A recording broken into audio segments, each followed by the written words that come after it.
estos momentos entonces se va a dar inicio a esta comisión investigadora encargada de investigar los procesos de selección de la concesión de la línea 2 del Metro de Lima, gasoducto sur peruano, contrato de exportación del gas de Camisea y la modernización de la refinería de Talara. Quien preside esta comisión es el congresista Daniel Salaverry Villa. Es una sesión ordinaria en el edificio Víctor Raúl Haya de la Torre, en la sala Fabiola Salazar Leguía. Adelante.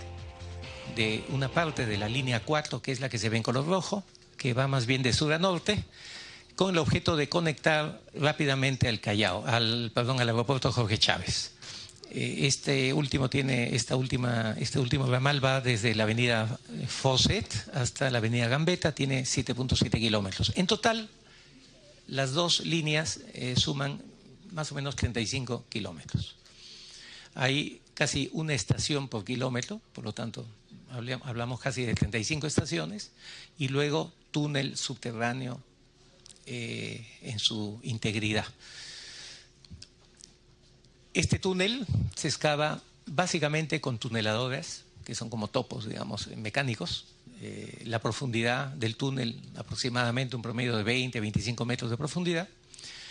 Y hay 35 estaciones que son sumamente importantes, las estaciones de pasajeros. Más o menos cada kilómetro, de tal forma que nadie deba caminar más de 500 metros para poder acceder a una estación, grosso modo. Ese es el estilo en todo el mundo.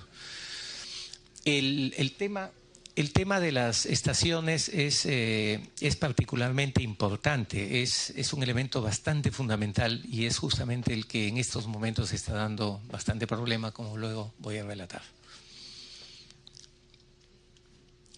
Ahí se ven las etapas. Por ejemplo, en el lado derecho se ve la etapa 1A, que más o menos tiene 5 kilómetros, que se pensó poder inaugurarla en julio de este año.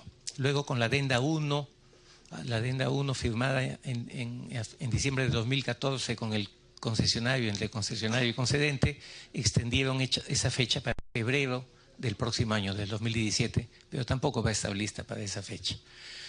Y luego está la etapa 1B, que empieza desde Ate, llega hasta donde se inicia la etapa 1A y luego tiene un sector avanzando hacia el oeste. Y luego está, ahí ven la etapa 1B, que tiene en verdad dos tramos, ¿no? Al principio y a la mitad. Y luego está la etapa 2. Es importante entender esta terminología porque es la que se usa mucho en el contrato y en todas las comunicaciones. La etapa 1A es la que debió estar lista ya, no lo está. Y la etapa 1B y 2 son aquellas que estaban con un cronograma ya, digamos, más normal, no acelerado como el de la etapa 1A. Vean que la etapa 2 también incluye el ramal hacia el aeropuerto Jorge Chávez. La red total del Metro de Lima y Callao, que nosotros colaboramos muchísimo en diseñar a fines de los 90 y luego actualizamos a fines de la primera década del siglo, y que concluyó felizmente con un decreto supremo a fines del 2010, volviéndola oficial y estableciendo que esa es la red básica del metro de Lima y Callao, está compuesta por estas 6 líneas. El objetivo es irlas construyendo secuencialmente, continuamente, sin interrupción. El sueño que había hace unos 10 años era poder tener las 6 líneas para el bicentenario, ¿no? Para el año 2021.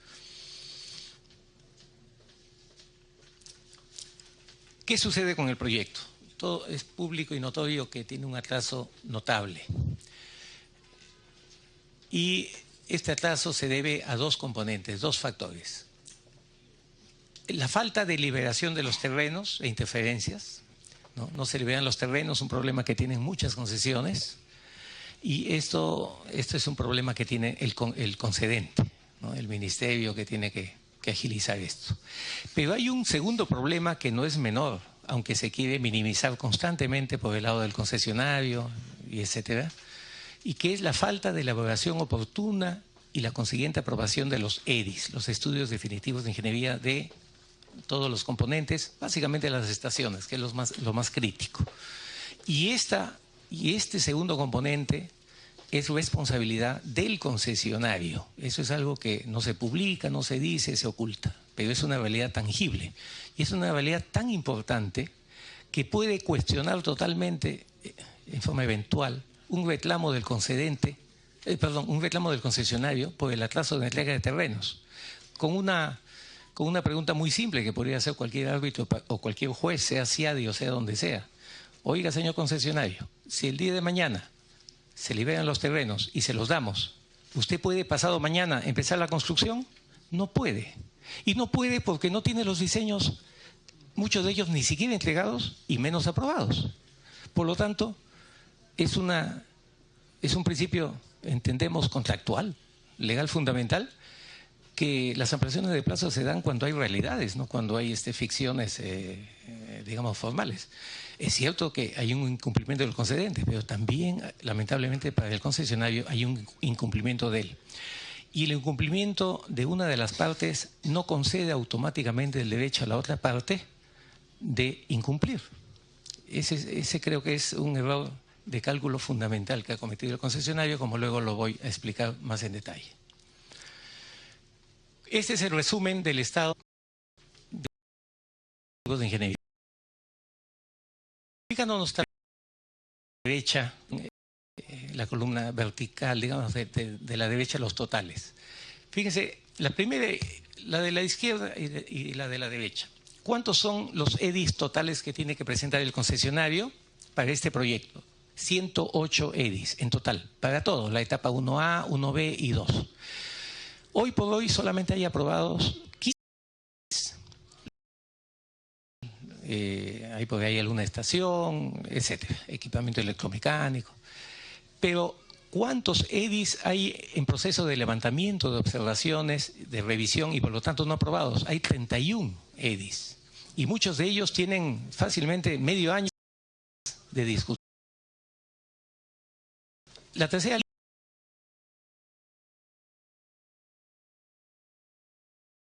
línea, la primera, vencido contractual que ya debió ser entregado según el contrato, 40 EDIs, por lo tanto es un incumplimiento que no entendemos. Y luego hay entrega pendiente, pero que tienen todavía plazo vigente, 22. ¿No? Entonces, ¿cuál es el avance de EDIs? 108. ¿Cuántos están y ni siquiera entregados y con plazo vencido? 71, es decir, casi el 70%. Aquí hay un problema muy serio de incumplimiento. Fíjense en la línea de abajo el vencimiento del plazo para tener el total de EDIs aprobados. La etapa 1A debe estar aprobado y de los 30 EDIs solamente tienen 12 aprobados y debieron estar en octubre del 2015. La etapa 1B deberán estar aprobados el 11 de febrero del 2017. Solamente tienen 2 aprobados de un total de 32. No van a llegar. Y la etapa 2, y tiene más holgura, en noviembre del próximo año deberían estar todos aprobados. No hay ninguno aprobado aún, pero tampoco hay presentados 22, más o menos 36 de ellos. Bueno, esta es la situación, digamos, de tiempos y de los EDIs. ¿Cuál es el avance físico ya del proyecto a nivel?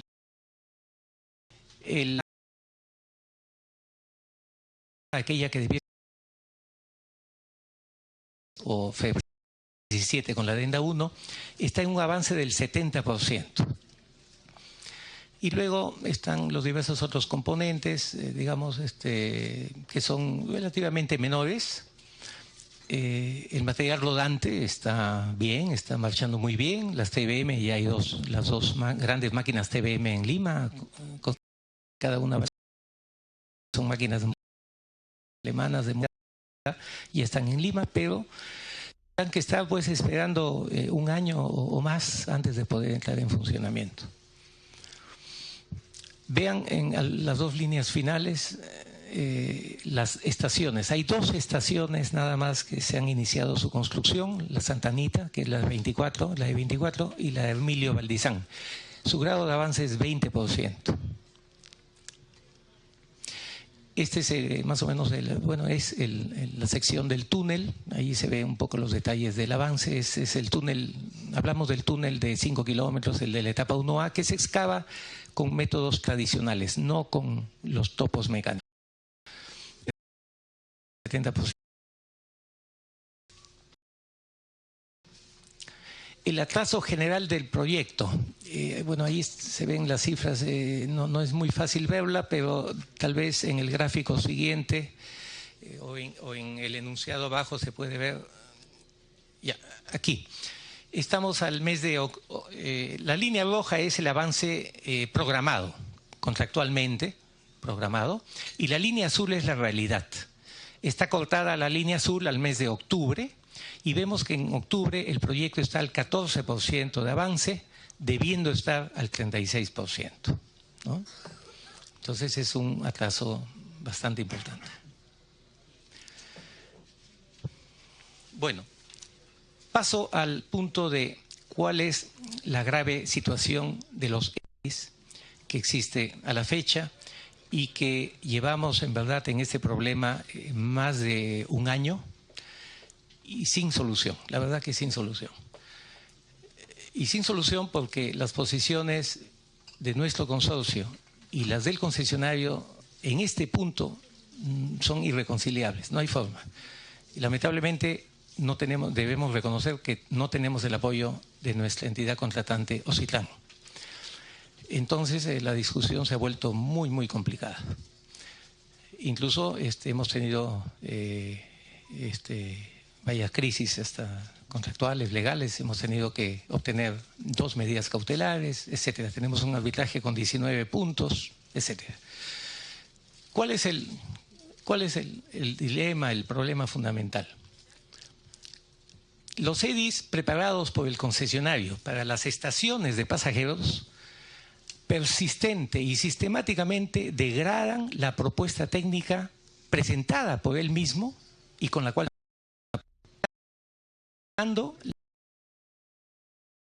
la capacidad de santecismos y por lo tanto la seguridad de los futuros usuarios.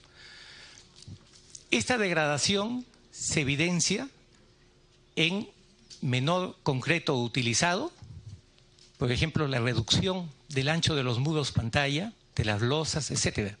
Ustedes saben, los muros es toda escala. Lo vemos todos los días, creo, nosotros ahora en Lima con la explosión de los edificios y muchos sótanos. Yo mismo tengo frente a mi casa un edificio enorme de 12 pisos que tiene cerca de 8 sótanos y que ha provocado la demolición ya de 3 casas, fisuras enormes, etcétera, por falla en los muros pantalla.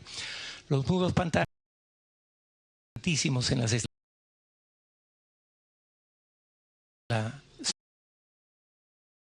sin percance.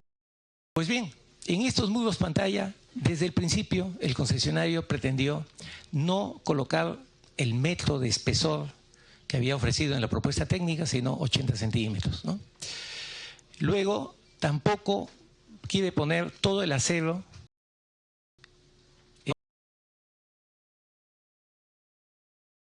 menos.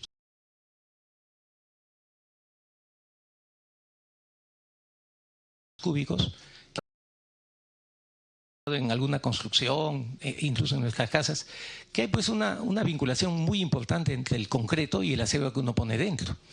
Recordemos, si no, los escándalos que ha habido en algún momento cuando se que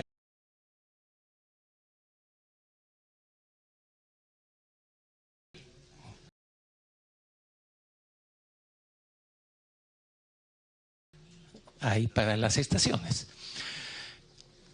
Entonces, se pretende degradar la construcción de las 2 salidas de emergencia también. El contrato, el Reglamento Nacional de Edificaciones y la propuesta técnica misma del concesionario, todo detalle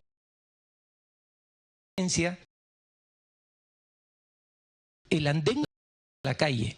Y sin embargo, llevamos 6 meses discutiendo porque ellos no quieren ya hacer las 2 salidas de emergencia directas, sino solamente llegar hasta la mitad, hasta el vestíbulo, y de ahí compartir en fin, otras salidas.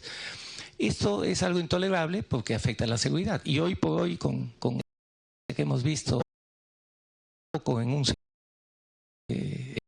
es inaceptable, doblemente inaceptable.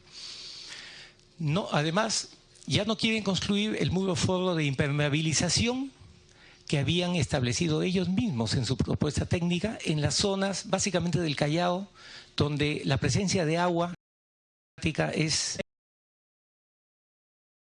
en ese constante riesgo de ingreso de agua, inundación, etcétera. Entonces allí las bases del concurso, el contrato, exigía impermeabilización de todas las estaciones. Ellos, en su propuesta técnica, para cumplir con lo que decían las bases, para que no los eliminen, pusieron paralelamente a las pantallas de 1,30 m, pusieron unos muros de concreto de 60 centímetros perimetrales, de tal manera de poder soportar con toda garantía el ingreso de agua. Pues ahora dicen que no, que ya no es necesario, que basta unas obras de drenaje, canaletas para evacuar el agua que se pueda ingresar, etcétera. Eso también ha sido materia de rechazo de esta supervisión. Dicen mucho, ahí está el problema. Todo esto es muy grave, constituye una seria infracción contractual, ya que el contrato de concesión señala que la propuesta técnica que forma parte del contrato como apéndice 1 del anexo 3 tiene efectos vinculantes, utiliza esa palabra, vinculantes, respecto a la formulación del estudio definitivo de ingeniería.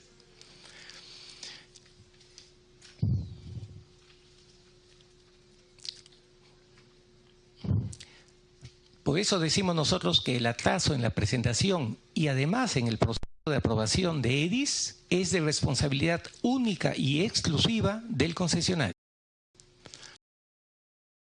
¿Cuál es la técnica? Aquí he un poquito algunos detalles. El grado de obligatoriedad del ofrecido por el mismo concesionario en su propuesta técnica, para efectos de que éste efectúe los estudios definitivos de ingeniería, está amparado en muchas razones. Está amparado primero en el sentido común. Nosotros tenemos décadas revisando proyectos, siendo supervisores, etcétera, y nunca hemos visto, que una oferta o una propuesta técnica pueda relativizarse, mediatizarse, cambiarse hacia menos. Siempre, si hay que cambiar, se cambia hacia más, pero nunca hacia menos. No importa que esto no sea obra pública, como dice Ocitlán o dicen algunos, y que esto sea una APP. Oiga, ni siquiera los privados aceptan que una oferta o una propuesta técnica se la rebajen. Si el privado no lo acepta, el Estado nunca lo aceptó, ¿por qué la combinación público-privado sí lo va a aceptar? Ese es realmente un argumento extraño, pero que viene persistentemente esgrimiéndose por el lado del concesionario también desde. La propuesta técnica entregó planos y documentos donde se puede leer con todo detalle que los espesores de los muros pantalla de las 35 estaciones de pasajeros son no menos de 1 metro, incluso y en algún lado indica 1,30 m, otro lado 1,20 m, etcétera. Por lo tanto, nuestra postura es: tú no pones menos de 1 metro, se acabó. Y nosotros vamos a verificar más bien si con 1 metro soporta, no vaya a ser que necesite 1,10. Y si es 1,10 o 1,20, por ser contrato de suma alzada y el riesgo de diseño del concesionario, él tiene que diseñarlo mejor a su costo. Ese es el riesgo de diseño. Luego, la densidad del acero que logramos por metro cúbico de dichos muros, esto no lo puede disminuir y lo está disminuyendo. Los planos que ellos han presentado en su propuesta técnica muestran las salidas de emergencia directas desde el andén y la calle. Directas. Uno entra a esa salida de emergencia en el andén, en un momento de incendio, de lo que fuere, y sabe que va a salir directo a la calle, sin que lo lleven primero al vestíbulo y luego tenga que ver por dónde tiene que seguir saliendo, etcétera. No, directo a la calle. Luego, el muro forro de concreto es de 60 centímetros, así está escrito, está puesto en los planos para todas las estaciones del Callao por las razones de impermeabilización que he mencionado.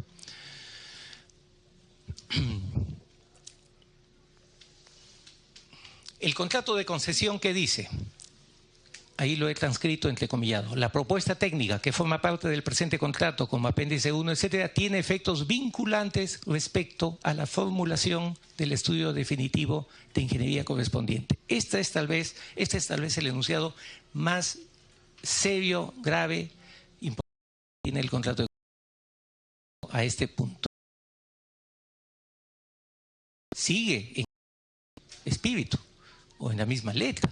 Dice, los EDIs deberán ser consistentes con las especificaciones técnicas básicas, así como con la propuesta técnica presentada por el concesionario. Consistentes. En otra página, la 59, dice, los EDIs deberán ser elaborados conforme a las especificaciones básicas. Y la propuesta técnica es un anexo del contrato, es parte del contrato. Por lo tanto, los EDIs deben ser elaborados conforme a la propuesta técnica. Otra página, 225, dice, los EDIs deben desarrollarse cumpliendo con la propuesta técnica, etcétera, etcétera. Todos los cambios en relación a su propuesta técnica presentados por el concesionario, sin excepción, pero todos en los EDIs que han presentado, disminuyen en beneficio económico del concesionario, disminuyen la cantidad de concreto, la cantidad de acero ofertado, degradando directamente la calidad técnica porque disminuyen la capacidad de soporte, la capacidad mecánica, la capacidad de resistencia de los elementos estructurales y por lo tanto violan la oferta económica presentada por ellos. Dicho pretendido ahorro, hemos calculado que podría llegar a unos 70 millones de dólares. Este monto solo beneficia al concesionario, es un ahorro para ellos pero indebido, no es legítimo. Y es un ahorro que no, ni siquiera uno podría pactar, bueno ya pon menos concreto, menos acero, pero me das la economía de ellos. No, porque no es un contrato de precio unitario, es un contrato a suma alzada, eso legalmente no es posible. Por eso es una pelea tan fuerte que lleva el concesionario durante un año, porque tiene ahí 70 millones de dólares en juego. ¿En toda la obra o solo el tramo? No, en todas las 35 estaciones. Por eso también esta pregunta me hace recordar que a veces se dice, bueno, pero al final 70 millones suena mucho, claro, suena mucho, depende si para uno, no sé, para el que se encarga de las obras civiles su contrato tal vez es 1.000 millones de dólares, para las estaciones y los 70 millones puede ser importante. Pero si lo vemos a nivel del contrato total del concesionario, que al final es una unidad, es un contrato de 5.000 y pico millones de dólares. Entonces, ahí para nosotros es un poco incomprensible que por 70 millones de dólares llevemos un año en esta discusión tremenda, ¿no? Y lo que es peor, estas discusiones que las llevamos nosotros fuertemente, podrían terminarse en cuestión de un mes. Es muy sencillo, el contrato mismo lo dice. El contrato dice que cuando hay este tipo de desencuentros que no tienen salida, el concesionario puede recurrir a un peritaje técnico que es además muy expeditivo, ponen plazos muy rápidos, con lo cual se pueden solucionar los problemas. Lo que uno se pregunta es por qué nunca el concesionario ha acudido a este sistema de peritaje técnico prolongando esta situación inútilmente. ¿Por qué está buscando unas soluciones extracontractuales? Que alguien diga, bueno, ya pues acéptenles, ¿no? Eso es algo incomprensible. Él tiene el mecanismo para acudir a un peritaje técnico. Lo que es obvio pensar es que tal vez es muy difícil conseguir un perito técnico que diga que una propuesta técnica no es vinculante, ¿no? Entonces, en este cuadro estamos mostrando lo siguiente, que estas pretensiones de ahorro del concesionario vienen para nosotros por vienen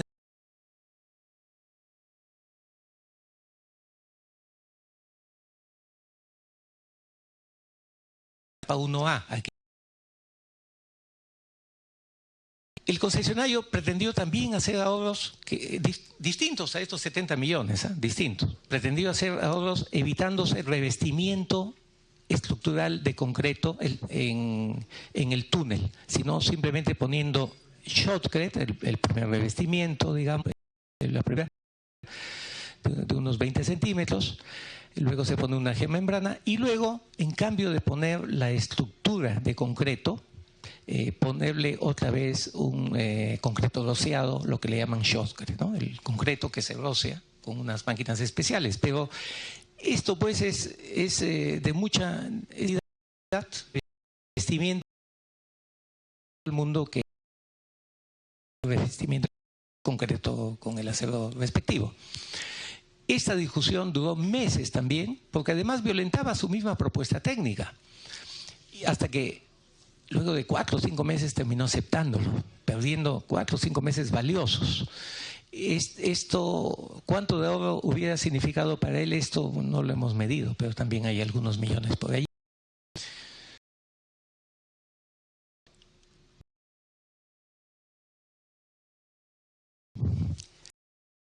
¿Qué cosa dice el concesionario ante esta posición de la supervisión? El concesionario afirma que las propuestas técnicas presentadas en la licitación tenían carácter preliminar en cuanto a la ingeniería. Y efectivamente, las propuestas técnicas que se presentan incluye diseños de ingeniería a nivel preliminar. Eso es cierto.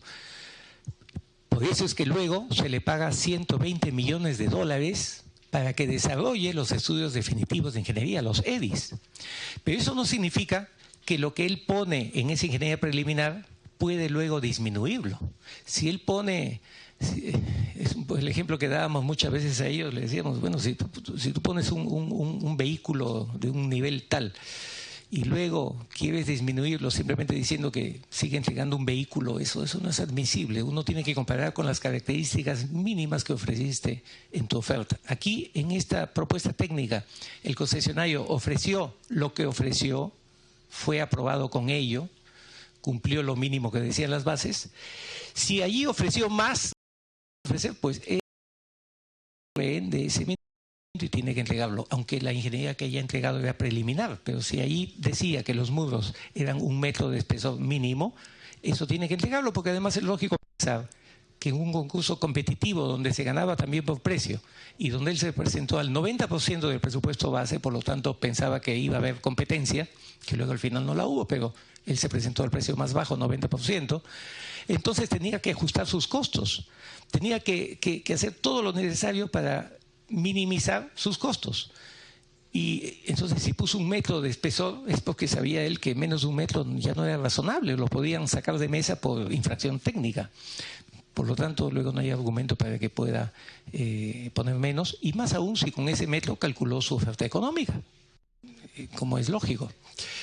Luego, menciona el concesionario que el contrato permitía modificaciones, y es verdad, el texto del contrato dice que en el desarrollo de los EDIs, estos tienen que ser consistentes con la propuesta técnica, ellos sin perjuicio de las modificaciones que se implementen. Es verdad, pero todo contrato dice cómo se pueden hacer las modificaciones y de qué modificaciones se tratan. Son las modificaciones vía adenda, etcétera, que pueden mostrar cambios, y esos cambios, si son aceptados por adenda, pues se incorporan. Pero no son modificaciones al libre albedrío del concesionario. Además, en algún momento se nos intentó decir que el contrato también permite optimizaciones. Es verdad, pero ocultaban decir que el capítulo de optimizaciones habla precisamente de 5 o 6 optimizaciones, y todas dirigidas a beneficiar al Estado en su proceso, por ejemplo, de exposiciones en liberación de terreno, etcétera. Si se podía optimizar el área de alguna estación para reducir algún problema con algún propietario, pues esa optimización estaba permitida. Hubo otras optimizaciones ya durante la construcción, en fin, pero nada más, no cualquier optimización. Luego el concesionario argumentaba, y también nos dice eso, que de diseño lo tiene el concesionario, y por lo tanto riesgo de diseño lo asocian a autonomía. Es decir, oiga, yo tengo el riesgo de diseño, déjenme diseñar como yo quiera, porque yo tengo el riesgo. Pero ese concepto está totalmente equivocado. El riesgo de diseño siempre ha existido en el país. Todos los que hemos diseñado algo sabemos que al diseñar tenemos riesgo de diseño, que si algo pasa, asumimos nosotros el riesgo. Si nosotros tenemos que construir algo, por ejemplo, cuando hacemos sus ofertas, que diseñar y construir, Entonces, si en el diseño algo me salía mal y luego en la construcción veía que tenía que poner más cosas, era mi riesgo de diseño y tenía que ponerlo a mi costo. Ese es el riesgo de diseño. No torcer la frase y la interpretación para decir que el riesgo de diseño significa libertad para yo diseñar lo que yo considero conveniente, independiente de lo que yo te ofrecí. Eso no es. Y otro argumento que se dice es, bueno, pero vamos a estar nosotros 35 años aquí, nosotros somos los primeros interesados en que todo salga bien. Eso no es verdad, pues. Eso, sino que le pregunten a Enron y a todas esas compañías donde en el seno mismo de esas mismas empresas se generó la catástrofe de esas compañías. Una compañía no tiene necesariamente todo alineado y a todos alineados en la misma dirección. Es conocido que las empresas contratistas en sus sistemas ofrecen premios de obra, premios de aceleración por tiempos, premios si es que se economiza dinero. Y ese funcionario pues es un ave de compañías. Y si porque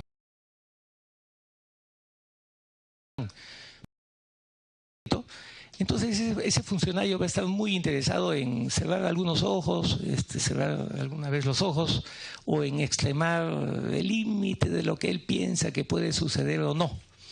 Que si el sismo tal vez nunca suceda, si llevo aquí 10 años y nunca ha pasado un sismo muy fuerte, tal vez no suceda nada y me tomo el riesgo y me gano mis 7 millones de dólares. Eso sucede, y sucede en todas las compañías cuando hay así de este tipo, o lo que le llaman también incentivos perversos. Por lo tanto, el hecho que ellos vayan a tener que vivir con estos 35 años no es tan cierto, porque los que ahora están construyendo no son los que van luego a estar en la operación. Y no necesariamente la organización de esas 20 compañías que están en el concesionario, no necesariamente hoy día se están dando cuenta plena de lo que se están arriesgando en profundidad, pienso yo. Estos equivocados argumentos, que además solo apuntaban a entregar un proyecto de menor calidad y seguridad que el ofrecido por el concesionario en su propuesta técnica, y por lo tanto de mayor beneficio económico impropio para el concesionario, desvirtuando y vulnerando además el carácter competitivo del proceso de licitación de la concesión y la característica fundamental del carácter afirme de las propuestas, que es un criterio estable en nuestra legislación, en nuestra práctica, fueron permanentemente desestimados y contradichos por este consorcio supervisor, lamentablemente sin el apoyo de OCICAN. La degradación de la propuesta técnica, bueno, yo aquí resumía, no vale la pena repetirlo, si me permiten, para ganar tiempo.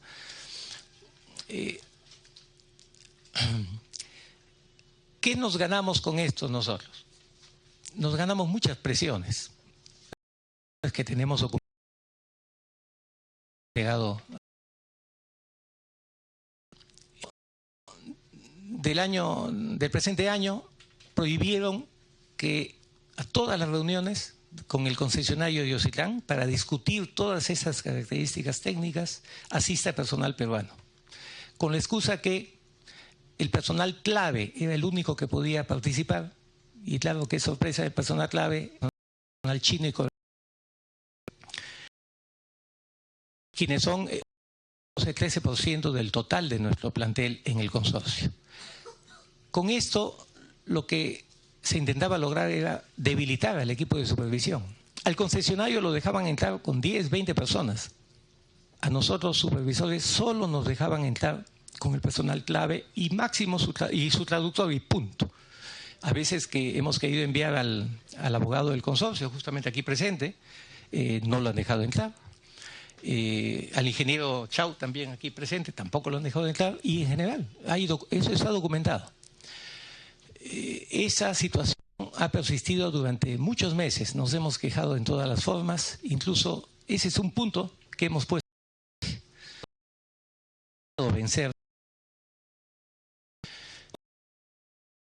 Anotar al peruano que normalmente asistía a las reuniones hasta el 15 de enero de este año, hay personas de 40 o más años de experiencia en proyectos muy grandes, no solo en el país, sino en el extranjero. y muy calificados en el manejo contractual, en cómo se debe entender toda esta problemática, más allá que del detalle técnico, pero con la excusa que había que ver el detalle técnico. Y los especialistas subterráneos eran y además excavados con TBM y automatizados sin conductor, eran los chinos y coreanos, solo ellos podían entrar. Esa fue la excusa.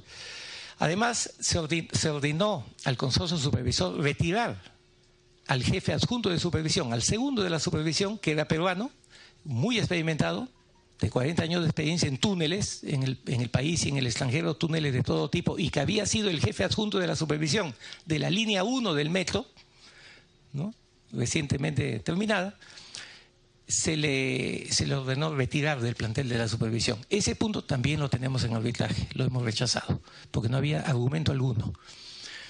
Era otra intención de debilitar a nuestro equipo. Perdón, una pequeña interrupción. ¿Quién daba esto era Ocitran? Así es. O sea, Así es. Ocitran, que es el organismo regulador, en vez de poner el pecho y defender los intereses del país, más bien debilita la supervisión en favor del concesionario. Sí, lamentablemente debo decir que sí. Qué bárbaro. Ok. Que éramos irreductibles en esos puntos, ordenaron retirar a todo el personal clave chino y coreano, diciendo que solo era admisible personal que hablase directamente el español. Eso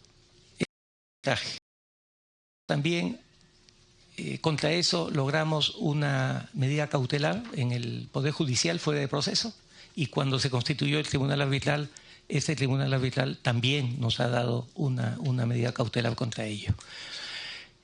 La excusa ante ello era que en el contrato se hablaba que todo tenía que ser en español. Claro, todos los documentos son en español. Ustedes habrán visto en lo que les hemos entregado hace 2 semanas, hemos entregado 325.000 folios, todos están en idioma español, pero tenemos un plantel de 30 traductores. Y todos estos traductores actúan, y muy bien, en las reuniones con los chinos y coreanos. Y finalmente, grandes documentos, los ingenieros perfectamente independientemente de su idioma materno. Y además que el contrato en ningún punto habla de la comunicación directa en español. Tanto es así que, corrigiendo eso, en los futuros concursos, por ejemplo, que ha sacado Ocitran, y lo hemos evidenciado ante el Tribunal Arbitral, ellos han tenido que hacer un añadido a esa frase que se ponía, que todo tenía que ser en español, diciendo que tenían que hablar, leer y escribir en español, ¿no? Esa es la prueba más clara que el contrato no establecía esos requisitos, no establecía nada directo.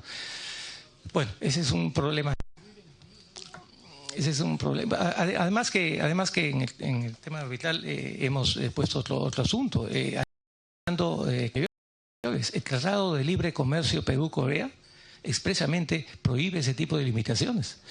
Y ahí hay una infracción también a ese tratado si es que esto lo llevan más adelante. Y luego no sé cómo se podrá hacer tanto comercio con China si es sabido que casi ninguno domina el español.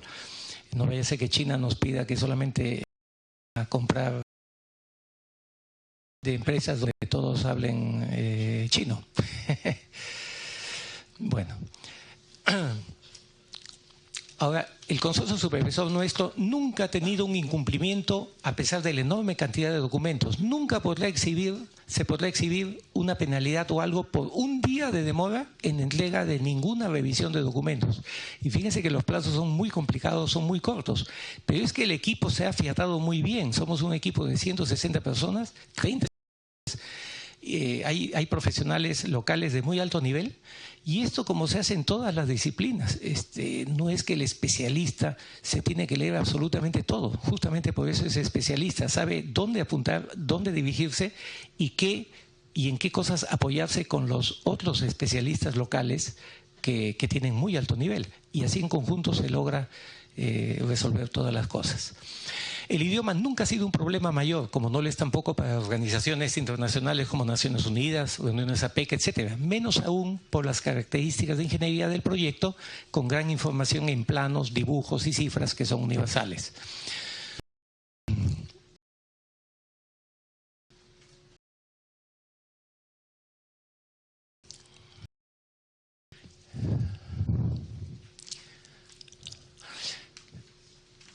Otro problema que hemos tenido es, y ha salido mucho en los periódicos, es el tema de la seguridad sísmica, el diseño sísmico de las y si se de edificación. Todas las edificaciones subterráneas de Lima, estacionamientos subterráneos, edificios en la parte de sótanos de mucho más profundos que estas estaciones, etcétera, todos lo diseñan con el Reglamento Nacional de Edificaciones. Sin embargo, aquí quisieron inventarse un sustento diciendo que el reglamento no aplica para obras como las estaciones, porque son obras subterráneas. Y eso no es verdad. Si no, no podríamos diseñar nada equivalente a esto en Lima. Pero ¿cuál era el objetivo? El objetivo era esquivar la mayor severidad de diseño del reglamento. ¿Sabe?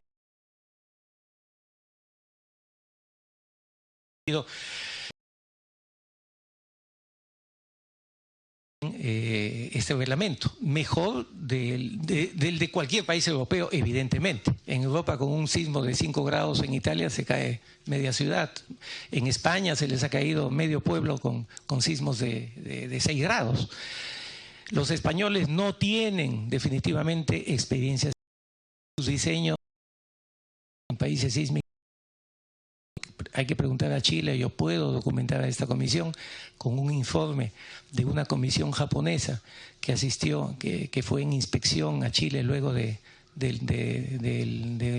sismo muy violento que tuvieron, donde habían viaductos dados en concesión a empresas españolas, donde simplemente de un viaducto el Estado chileno quería agregarle un segundo viaducto paralelo para aumentar el flujo. El viaducto anterior era un viaducto construido bajo el reglamento chileno de sísmico, que es muy parecido al peruano. Pero el diseño que hicieron los españoles fue a nivel sísmico. Muchos de esos hechos con ingeniería española. Esa es una realidad. Por lo tanto, nosotros desde un primer momento insistimos que este tema sísmico tenía que ser visto por equipos de ingeniería, por países que tienen experiencia sísmica. Ya en la línea 1 tuvimos esa experiencia. En la línea 1 el contratista era un brasileño y quería usar un consultor brasileño, muy buen consultor, pero en Brasil no hay sismos. Pues entonces una cosa es leer una norma y creer que la entienden, y otra cosa es haber diseñado y sufrido lo que es un sismo. Entonces, felizmente nos hicieron caso y ahí se contrató a una firma oeste de sismos de San Andrés, ese viaducto que está muy bien construido a nivel sísmico. Entonces, este tema sísmico ha sido materia de una atención muy especial de parte nuestra.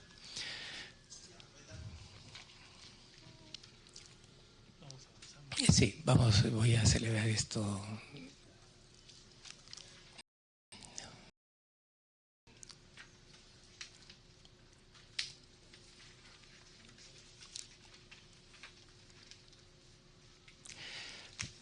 Ahí transcribo y lo he puesto en el documento que les he presentado algunas afirmaciones de Ocitán, entrecomillada. Dice, la propuesta técnica de ha sido elaborada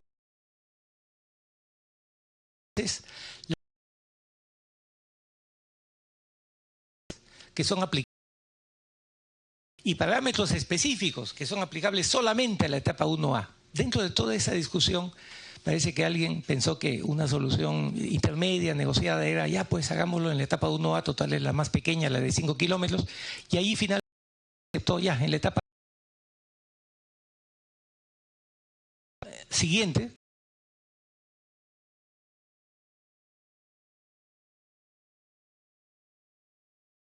Y claro, no pedían que tenga tanto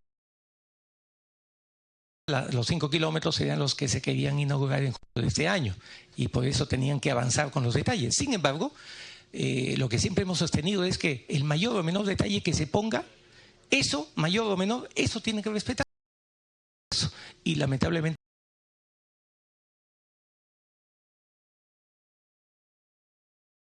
que los voten en medio.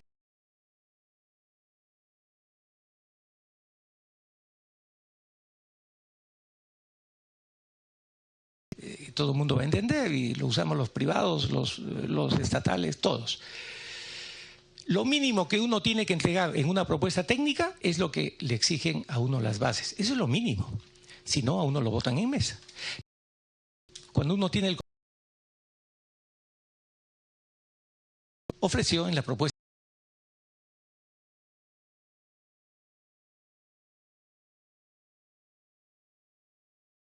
en los abogados, yo soy ingeniero.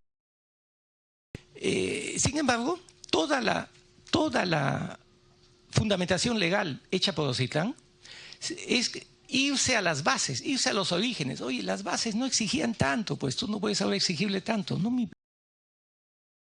lo que él puso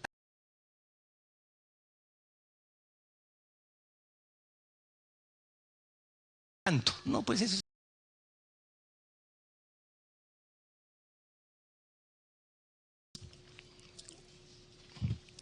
Y Ocitlán llega a la cosa extrema de decir que el concesionario tiene autonomía para desarrollar la ingeniería de detalle para la elaboración de los EDIs de las demás etapas del proyecto.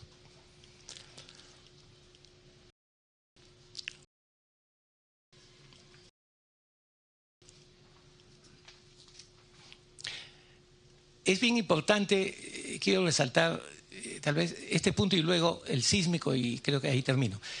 Hubo una conferencia de prensa en Palacio de Gobierno que la verdad a nosotros nos sorprendió que nos dieran tanta importancia. Fue en mayo, ya cuando no encontraban la manera de convencernos. Se convocan una conferencia de prensa televisada directamente por el canal del Estado, donde nada menos que en Palacio de Gobierno, 2 ministros de Estado y la presidenta de Ocitlán. En el fondo para jalarnos las orejas y para dar afirmaciones como estas. Primero, la defensa del concesionario, ¿no? Ahí están, entre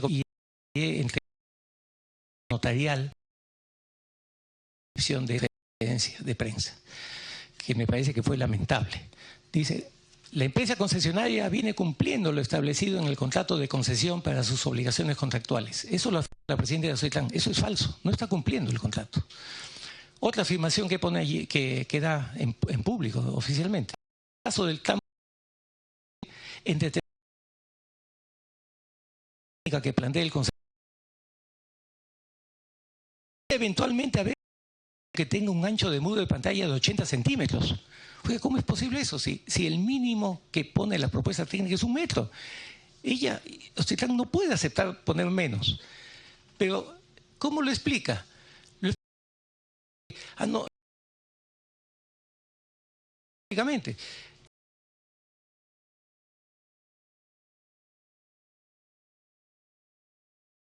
Entonces yo ya no podría, porque él me va a decir, no, pues pongo 1 metro porque solo ofrecí 1 metro. Entonces ella dice, algo así como contrario censo, si yo no le puedo exigir eso, entonces yo tampoco le puedo exigir que no ponga lo que técnicamente le resulte. Y el concepto 80 centímetros.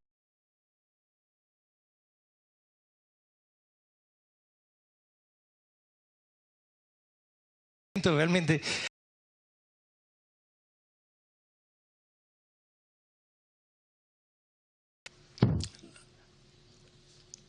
disculpe, estoy retrocediendo.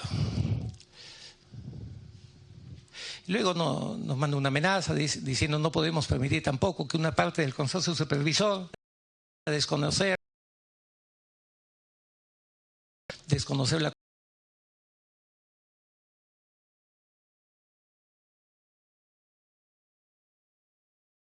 interpretando el contrato de nuestras atribuciones, etcétera. Y luego confirmando lo que consideramos nosotros que es un error de Ocitlán respecto a las supuestas liberalidades que se podrían aplicar a una asociación pública siguiente.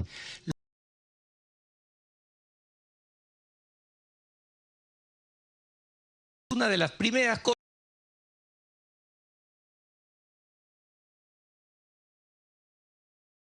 que nos dice.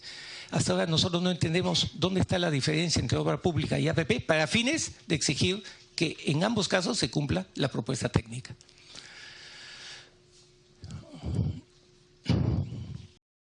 Bueno, voy a pasar sísmicos.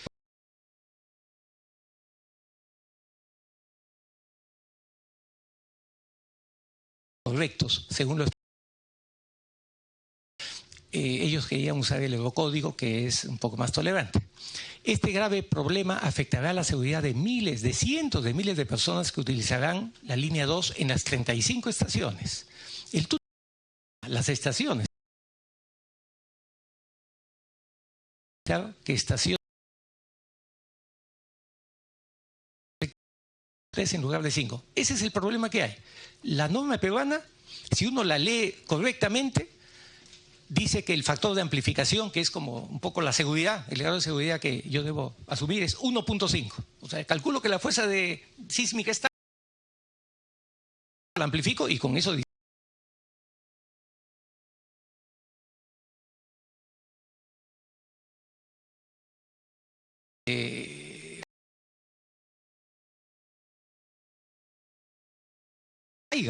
sino que siga funcionando, por lo tanto que tampoco se dañe.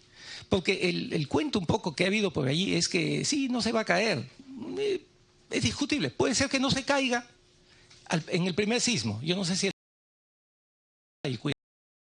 tienen que durar cientos de años, ¿no? El de Londres dura 150 años, el de Buenos Aires ya tiene 102 años. Por lo tanto, ¿cuántos sismos habrán? No sé. Al primer sismo ya puede quedar debilitado, al segundo sismo se nos cae. Pero lo importante es que ni al primer sismo, ni al segundo, ni al tercero, la estación sucede y en cualquier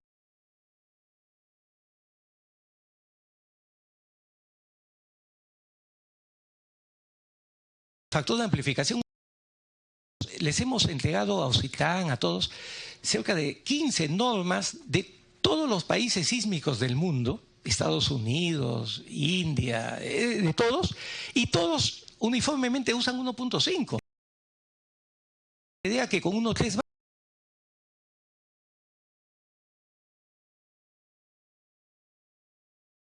de por ahí para...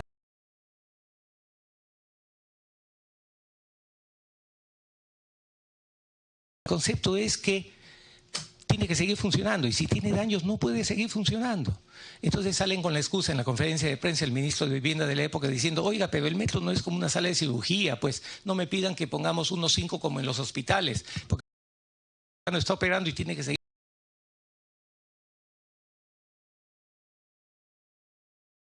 Línea 2.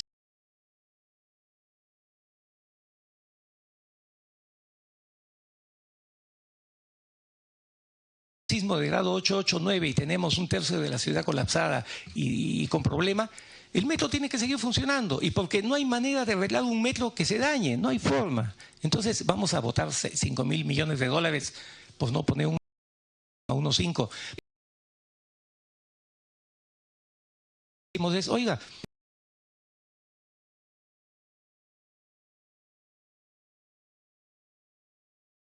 le dice, basta de discutir estrictamente su propuesta técnica y conste que aplicando la propuesta técnica llegan al 1.5 porque la propuesta técnica verán que la han ido adelgazando en los diseños para tener 1.3 pero si usan la propuesta técnica no ponen un entonces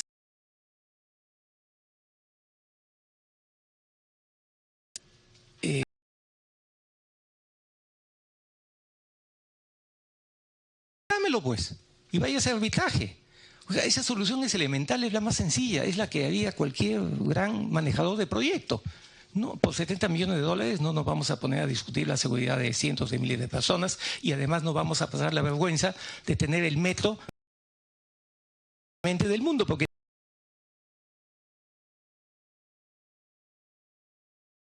Y es más, cuidado.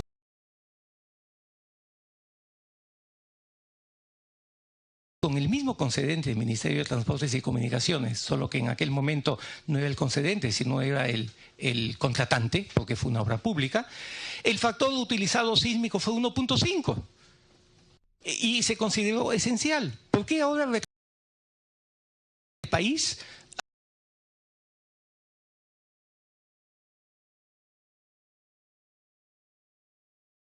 van a sufrir bloqueos? Es algo absolutamente absurdo. Esto ha sido tan absurdo que ha sido materia y con esto termino, son 2 láminas nada más. Fíjense, en el documento que les he entregado hay un acta importantísima del Comité Técnico de la Norma Peruana de Diseño Sismo Resistente. Y no es un comité técnico cualquiera, es un comité técnico donde hay como 8 especialistas, todos ellos son eminencias. Allí hay por lo menos 2 que son PhD en ingeniería, nada menos que en el MIT, tal vez la principal universidad técnica del mundo. Y todos ellos son profesionales en ejercicios, representantes de universidades y de instituciones. Y ellos acuerdan por unanimidad esto que hemos venido diciendo nosotros, que esta línea 2 tiene que diseñarse con factor 1.5 y tiene que tener la categoría de esencial, no simplemente la importante, con la cual van al 1.3 de amplificación, sino esencial de 1.5. Ocitlán ha hecho caso omiso a esto. Los anteriores ministros de Transportes y Vivienda también, peor todavía, el anterior Ministerio de Vivienda emitió un oficio diciendo que era 1.3, o sea, es una cosa realmente impresionante. El Colegio de Ingenieros del Perú, en mayo también alarmado con esto, dio una declaración pública, un comunicado público, también exigiendo lo mismo y diciendo que todos los países en el mundo con problema sísmico diseñan para 1.5. Y que esto es importante, y encima le pone un título tremendo, dice, en defensa de la vida, la seguridad y economía de los peruanos. Si es que no se detiene esto, si es que las estaciones siguen diseñándose de esta manera tan deficiente, con grave seguridad sísmica, ahí se está atentando contra la vida. Ya no es un problema solo económico, contractual, legal, se está atentando contra la vida. Por eso es que nosotros nos permitimos sugerir, recomendar. Ya olvidémonos por ahora del tema contractual, legal, económico. Oiga, que se le dé una orden. Usted diseña según lo que usted ofreció en la propuesta técnica y según el criterio de 1.5. Si usted tiene problemas, piensa que no es su obligación, igual, usted hágalo y presente su reclamo por las vías contractuales pertinentes. Yo dudo que algún tribunal del mundo les haga caso realmente, pero es la manera de terminar esta discusión que tiene 1 año ya y sin salida. Bueno, muchas gracias por todo. Muchas gracias, señora Yaipoma. Tiene el uso de la palabra la congresista Nelly Cuadros para hacer las preguntas. A ver. Congresista del Castillo. Bueno, muy interesante esto y un poco confirma este tema. Una pregunta, ¿a usted le han informado esto a la Contraloría? Perdón, no, la Contraloría nunca nos ha hecho un requerimiento, un pedido de información.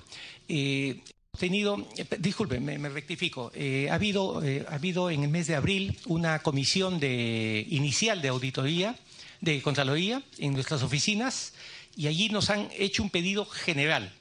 Y entiendo que nunca se dio ya una situación de discutir esto. No. Pero entiendo que con esa información general la Contraloría captó dónde estaba el problema y por eso deduzco eso, porque luego en mayo o junio declaraciones muy en consonancia con nuestra opinión del Contralor General de la República. Cuando usted me dice captó, se está refiriendo al grosor de la pared, a los accesos. Así es. Ya. Pero yo creo que no captó porque ahora que vino el Contralor no dijo nada de ese tema. Así es que por eso hacía yo la pregunta, ¿no? En todo caso, creo que una observación tan específica sugeriría que pongan conocimiento de esa entidad. Primera cuestión. Segundo, argumentos como los que usted ha explicado los habíamos comentado hace un momento y alguien dijo que no era lo mismo las especificaciones de seguridad para construcciones en el aire que las que están bajo tierra. ¿Cuál es la diferencia en género? Bueno, la diferencia es que las construcciones que están en el aire tienen además que diseñarse por asuntos de flexión, ¿no? Porque justamente ellas sufren los problemas de flexión en nuestro país, no por viento, pero sí cuando hay sismos.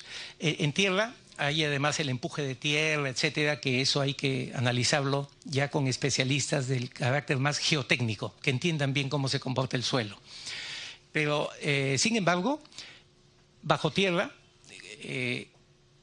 existe, igual que arriba, digamos, vigas, columnas, losas, muros, etcétera, que tienen que seguir, por lo tanto, el mismo, digamos, criterio de diseño que el Reglamento Nacional de Edificaciones. Solo que hay que adaptar las presiones y a las fuerzas que uno tiene que calcular que aporta el suelo en caso de un sismo, o las ventajas que puede aportar. Esto de las salidas de emergencia que usted mencionaba, ¿ya las han suprimido o es un intento de hacerlo? No, fíjese, porque ya esto... está en construcción dos estaciones, ¿no? Así es, pero están en construcción. Perdón, si me permite, en esas dos estaciones se han mantenido dos salidas, allí se han mantenido dos salidas de emergencia. Incluso hemos sabido que ayer o antes de ayer han aprobado... se ha aprobado, no se ha aprobado, sino que hay una tercera estación que estaría a punto de aprobarse, donde ellos ya hace 2 o 3 días el concesionario ha aceptado, ha retrocedido y está poniendo 2 salidas de emergencia, aunque nos dicen por ahí que es porque en ese caso particular no les es muy costoso hacer las 2 salidas de emergencia, pero que ellos mantienen su oposición a poner las 2 salidas en todas las otras estaciones. Ya. Nos explicó el contralor que habían planteado hacer el tramo 1A, si no me equivoco, o sea, de Santa Anita a Circunvalación, sí, inaugurarlo en junio, julio pasado. Sí. ¿Eso tiene funcionalidad? O sea, ¿de dónde llevaba la cosa? Porque si conecta con alguna red importante, o sea, porque si fuera una simple inauguración no había problema. El tema es que, según informe el contralor, esto costaba bastante más hacerlo, ¿no? Bueno, la verdad nosotros no hemos estado en toda la parte anterior, ¿no? Nosotros empezamos ya cuando todo esto lo vimos así y no conocemos, estrictamente no conocemos todas las motivaciones, los estudios preliminares. ¿Me permite una interrupción, señor congresista, una interrupción? No. Porque es bueno que lo explique, ¿no?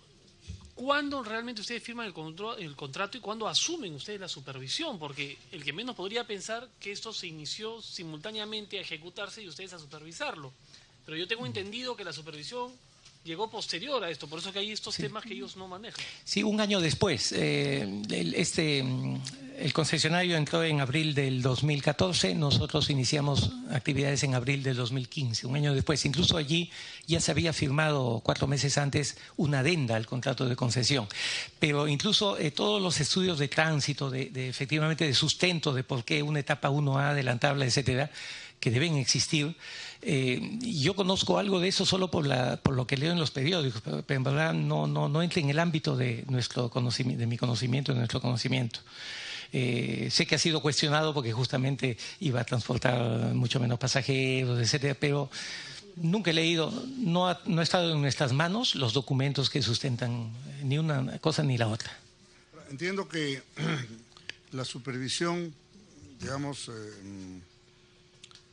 ¿cómo se va expresando? ¿Va firmando actas de conformidad? ¿Cómo es el procedimiento y dónde ustedes paran el asunto? ¿O de repente algunas conformidades siguen y otras son observaciones que quedan? Sí, los EDIs, Estudios Definitivos de Ingeniería, se presentan, nos lo entregan a nosotros a través del concedente, concesionario, OCITRAN, y luego a nosotros, y nosotros preparamos lo que se llaman los REDIs, o sea, la revisión del Estudio Definitivo de Ingeniería, REDIs. Estos REDIs existen para cada caso, para cada estación, y ahí se ve, es como una bitácora donde se va poniendo todos los comentarios, observaciones, y se va devolviendo, y luego viene el nuevo documento revisado, y seguimos ahí anotando ello. En los REDIs, justamente, que es bien importante leerlos para quien tenga interés más de ver el detalle de toda esa secuencia de lucha y complicaciones, en esos REDIs que Tienen, no sé, 500 páginas, así cada uno. Se va viendo la secuencia de observaciones, levantamiento de observaciones o obstinación en mantener, digamos, el diseño, etcétera. Y si nosotros lo ponemos como observación, eso es algo que, entre comillas, podría implicar la no aprobación. Sin embargo, nuestra opinión contractualmente, legalmente, no es vinculante. OCITLAN podría decir, bueno, el supervisor observa, pero yo no hago caso de esto y recomiendo al concedente que apruebe. Eso ya ha sucedido con una de las 2 estaciones que está construyendo, que ellos prescindieron de una observación nuestra, de la normatividad, ¿no? Justamente. ¿no? Dígame, ingeniero. Normatividad y la aprobaron, ¿no? ¿Cuántos son los honorarios del supervisor, del consorcio supervisor por este tema? En total, para los 7 años de actividad, en total son $110 millones. ¿Es un porcentaje de la obra? ¿Cómo es? No, a ver, sí y no. Estrictamente, la propuesta económica que uno presenta es en función a todo el plantel de gente, de personal y recursos que uno debe colocar, que ya viene casi indicado en las bases. Dígame, ¿es usual que las observaciones del supervisor no sean vinculantes? ¿Así es la ley? ¿Depende de los contratos? ¿Cómo es la cosa? Yo te diría, no es normal que un funcionario público no siga la opinión que un funcionario público no siga la opinión y la recomendación de un supervisor. Eso casi nunca lo he visto, pero formalmente quien tiene la responsabilidad, digamos, es el funcionario, ¿no? Entonces el funcionario tendría que sustentar muy bien para luego no tener problemas con una inspección de Contraloría, es lo que quiero decir, porque ahí va a tener un problema, ¿no? Por eso es tanta insistencia para que seamos nosotros los que finalmente aceptemos estas cosas, si no uno no se explica, ¿no? Ahora, yo conversé una vez, en una sesión pública con el ministro Vizcarra de Transportes, y planteamos porque él había dicho destrabar la obra y nosotros le dijimos en términos y condiciones. Y si era posible, por ejemplo, levantar la obra en la salida del Callao, el último tramo, porque no todo tenía necesariamente que hacerse bajo tierra, ¿no? Más aún si había un esquema elevado en la línea 1. Entonces, él dijo que sí, que iban a estudiar esta opción. ¿Usted lo ve viable? ¿Qué significa esto en cuanto a mayores costos o se puede efectivamente bajar costos? Pongo ejemplo. Han comprado la tuneladora, eso ya tiene un valor que está incluido en la obra, ¿no es cierto? Sí. Ok, puede no usarse en los últimos 5 kilómetros, supongamos, ¿no? Porque además está la napa freática, una serie de elementos. Y por último, porque no es necesario. Por la avenida Colonial arriba, ¿cuál es el problema? Entonces, el tema es viable dentro de la ingeniería hacer una sustitución del diseño que para permitir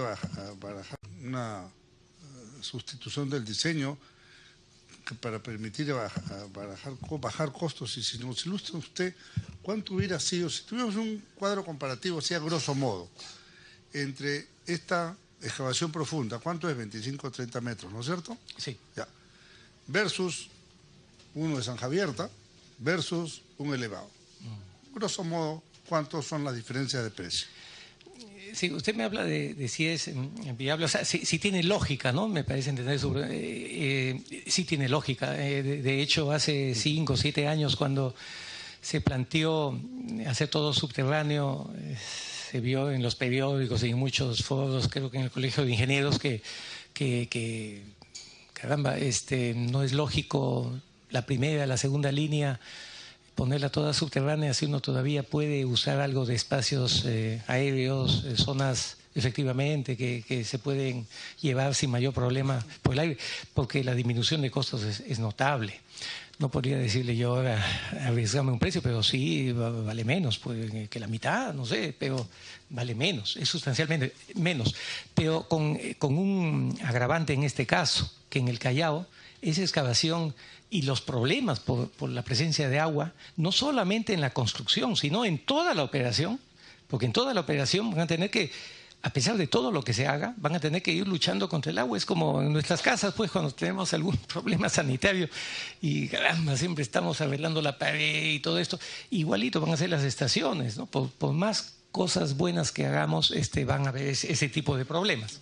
Ignorancia, ¿pero es agua de mar que entra o salobre? ¿Qué tipo de agua es? No, es el agua que de alguna manera en algún punto llega a ser salobre, claro, por la cercanía al mar por un lado y por el cauce del Rímac que ya está allí presente. Entonces el mismo río ha ido creando toda esa napa, ¿no? Entonces entiendo que al metro de profundidad nomás ya hay agua, ¿no? En el Callao, al metro de profundidad. Entonces se imagina un trabajo subterráneo ahí, es mucho más costoso que hacerlo aéreo simplemente. Entonces, pero bueno, ya así alguien lo decidió así, nosotros no participamos en eso, Y eso lo podemos considerar una contingencia. ¿Y quién asume ese costo?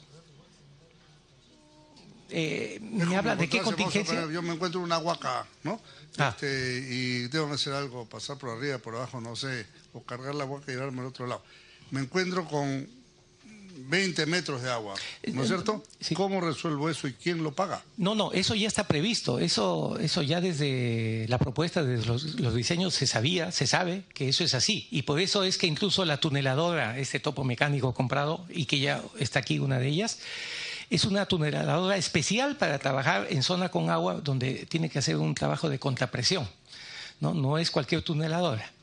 Entonces, pero además yo recuerdo que hace 5 años se discutía algo más problemático. Bueno, ¿y qué se hace con la última estación, esa que está en el puerto del Callao, a 200 metros del mar?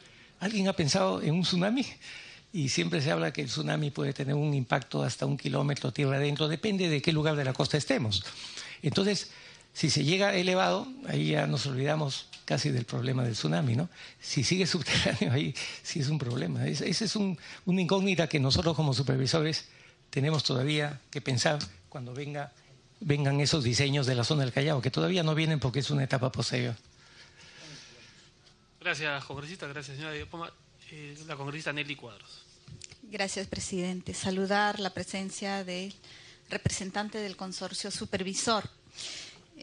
Claramente ya está evidenciado que los aspectos técnicos de este proyecto son totalmente riesgosos y lo manifiesta totalmente en este pronunciamiento de los especialistas, que es el Colegio de Ingenieros y Especialistas de MAS, donde indican que serán responsables todas las autoridades que permitan esta situación y serán responsables de las consecuencias de su decisión. No es suficiente el argumento técnico del Colegio de Ingenieros, de los supervisores, que para eso, ese es el rol fundamental para lo cual han sido seleccionados, que es la supervisión justamente de estos informes técnicos para hacer algún tipo de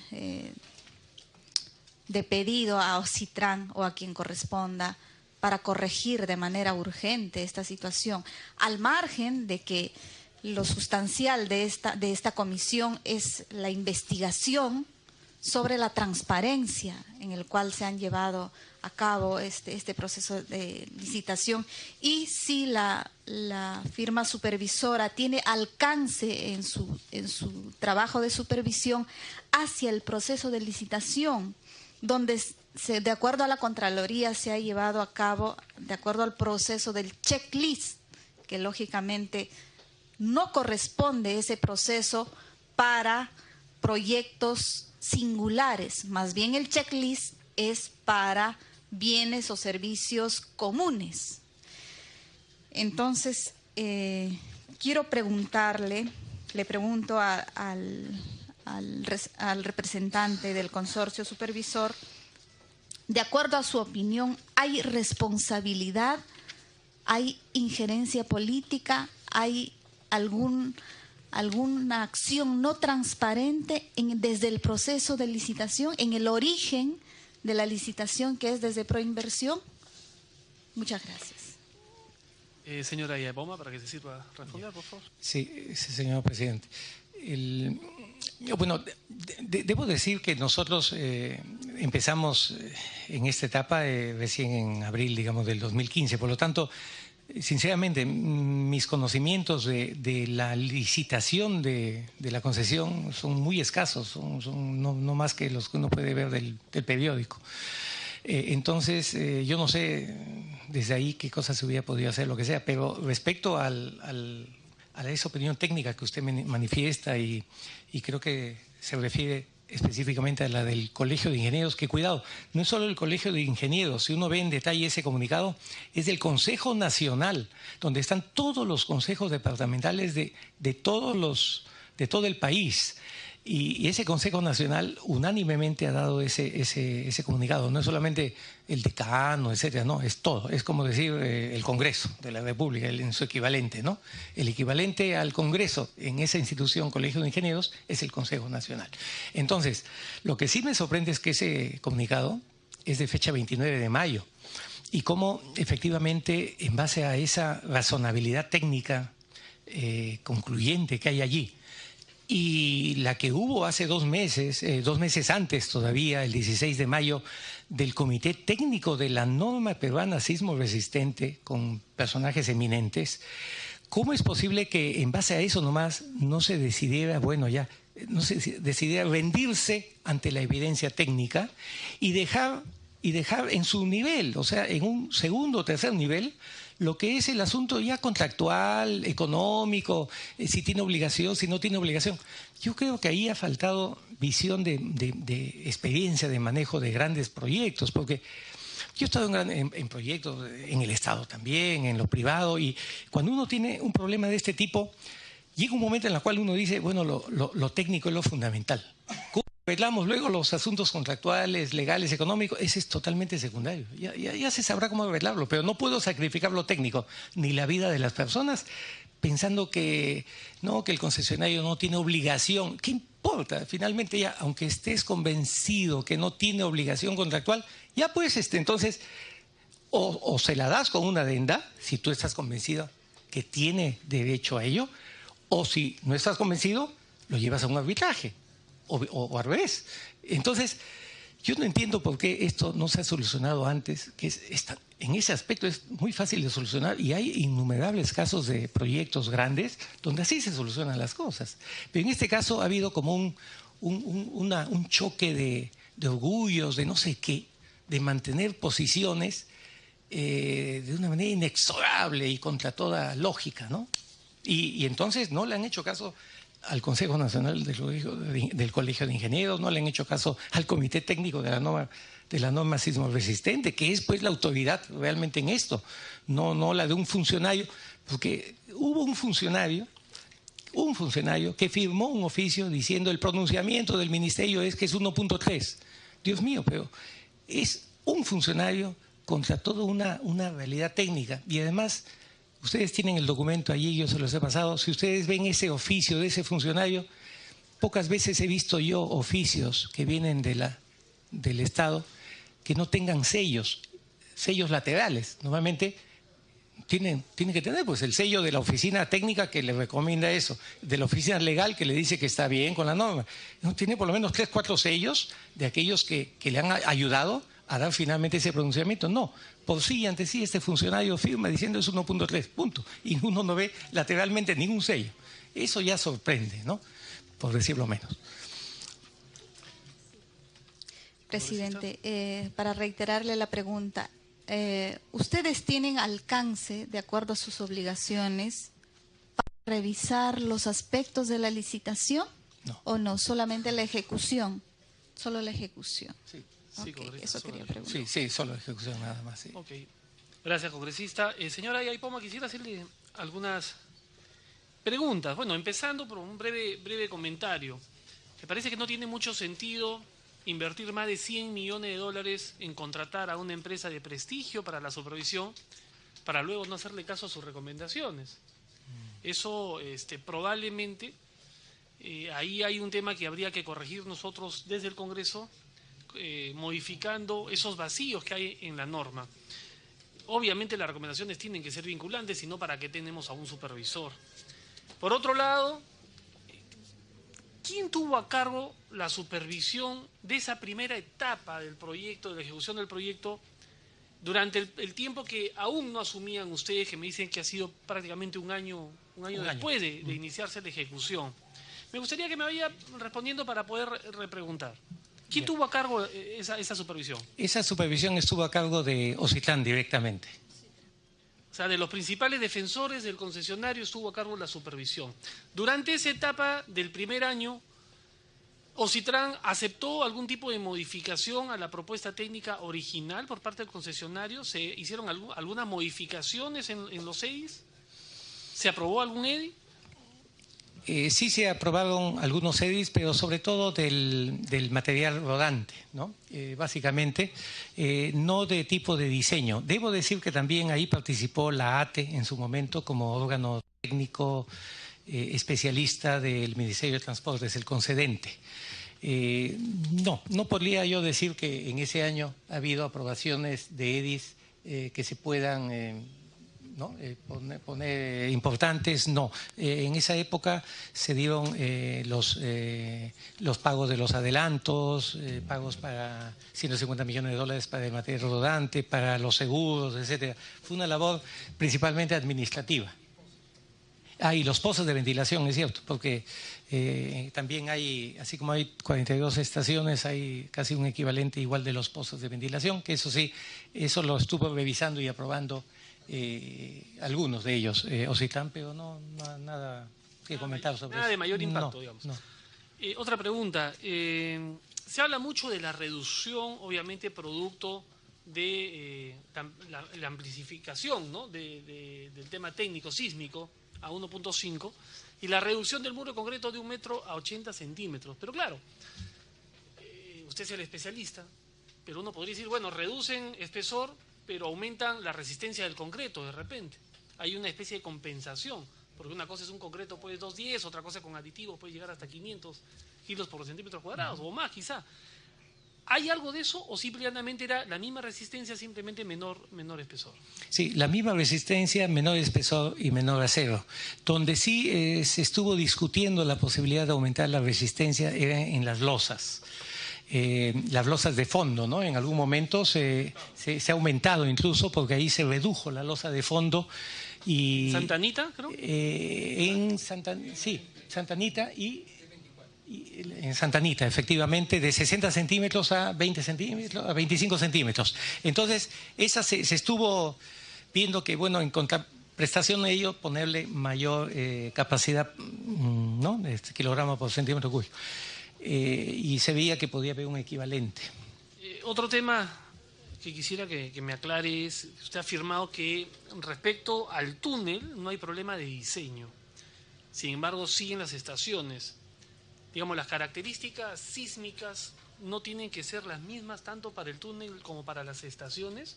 ¿Por qué el túnel sí estaría bien diseñado o no habría problemas y en las estaciones sí? No me quedó claro eso. Sí, lo que pasa es que tradicionalmente siempre los túneles, no hay norma peruana para el diseño de túneles. Entonces los túneles siempre nos hemos acostumbrado a diseñarlas con las normas, en fin, mundiales.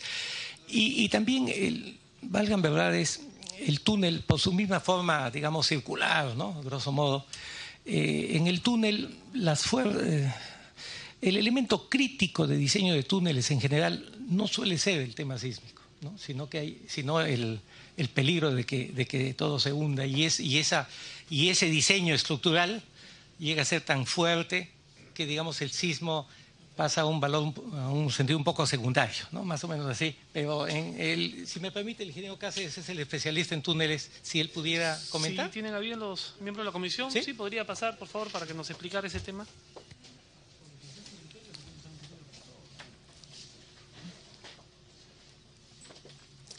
¿Podría decir su nombre, por favor, y su especialidad, si fuera tan amable?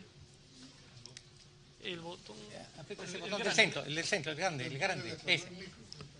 Buenas tardes, Manuel Cáceres, ingeniero civil, jefe adjunto de la supervisión. Jefe adjunto del consorcio supervisor.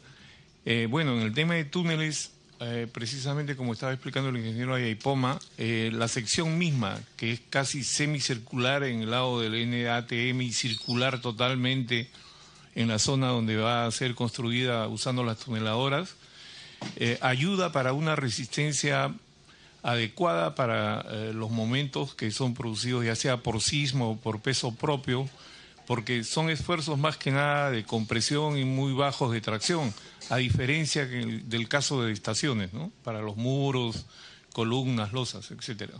No sé si eso le aclara. O sea, ahí se han utilizado un doble criterio, digamos, ¿no? Por la propia...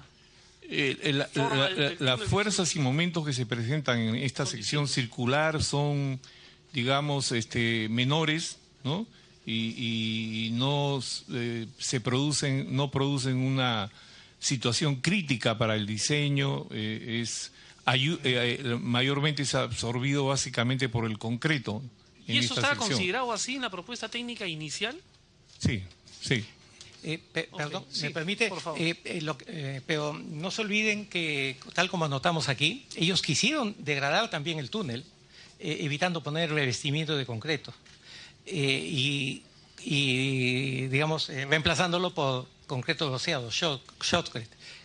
Lo que pasa es que luego tuvieron que retroceder. Entonces, por eso es que el túnel decimos que está bien diseñado, porque sí cumple no solo lo que se había ofrecido, sino que también en los cálculos pues está bien. Lo que pasa es que el sistema de cálculos para las estaciones, donde hay muros que sí tienen que resistir de una manera distinta a la de una circunferencia, sigue el criterio y la metodología del Reglamento Nacional de Edificaciones. Los túneles siguen otro tipo de metodología de cálculo. Correcto. Tengo varias preguntas que quisiera hacer. ¿Las modificaciones que propone el concesionario encuadran en la categoría de optimizaciones? No son optimizaciones, porque optimizaciones, como dije, es cuando además sigue un proceso. Si él define que algo puede ser optimización, tiene antes que pedirlo al concedente para que éste establezca que efectivamente es una optimización. Y tiene que ser, por ejemplo, para reducir problemas de expropiaciones, para liberación de terrenos, es por algún método constructivo, sí, ¿no? Sí. Y así. Ahora, pero son muy pocos. ¿Cuántas estaciones son? ¿24 estaciones? 35. 35 estaciones. ¿De cuáles ya se tiene aprobados los EDIs? Digamos, ¿saneado el terreno y aprobados los EDIs? Aprobados los EDIs, 2. El proceso de aprobación, bueno, un montón más. Terrenos saneados, el problema es que no tenemos la información oficial y cuando a veces le hemos pedido no nos la han dado porque dicen que no es nuestra competencia, ¿no? Efectivamente, nosotros no tenemos nada que ver con eso, pero de lo que escuchamos, hay 4 de la etapa 1A. De la etapa 1A, cuyos terrenos están saneados. La pregunta va dirigida, ¿hay algún terreno en donde tenga que construirse una estación que ya esté listo para ejecutar y sin embargo el concesionario se coge que tienen que entregarle la totalidad de estos terrenos o de estos EDIs para poder empezar? ¿Es así? En ese momento no. Ok, correcto. Le hice esta pregunta al Contralor, la verdad que no nos contestó muy claramente respecto al patio taller Bocanegra, me parece que es. Sí, Bocanegra. Tengo entendido que no se ha logrado sanear ese terreno y que estarían pretendiendo cambiar su ubicación, creo, a la zona de Quilca. Sí. Quisiera saber si ustedes han emitido una opinión al respecto, favorable o en contra, en qué situación está ese cambio, si eso va a generar sobrecostos al proyecto, quién va a asumir esos sobrecostos. ¿Le permite? Sí, por supuesto. Bueno, sobre el tema de esta zona, Quilca, efectivamente, tenemos conocimiento desde hace más de un año. El suscrito participó incluso en una reunión con el concesionario y Ocitran. Explicaron que de 25 hectáreas aproximadamente que tenía esta área prevista para ser entregada, había media hectárea donde no se había resuelto en ese momento, le digo, la expropiación por un problema ahí con un privado que era dueño de esta media hectárea de 25. Lamentablemente eso hasta el día de hoy, más de un año, casi año y medio, aún no se resuelve.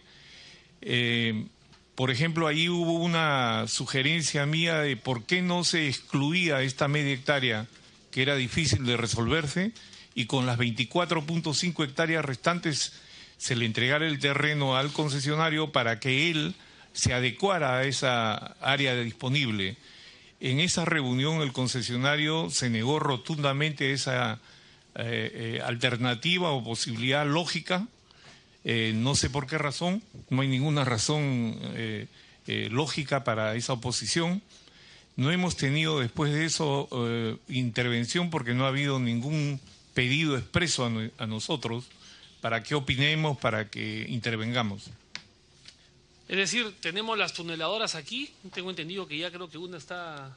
Dos están, digamos, desarmadas, embaladas, almacenadas. Okay, pero tampoco serviría mucho que estén armadas porque no se tiene el terreno ni el patio para hacer las dovelas. Primero tiene que montarse la planta de fábrica de prefabricación de dovelas, que dura aproximadamente 8 meses.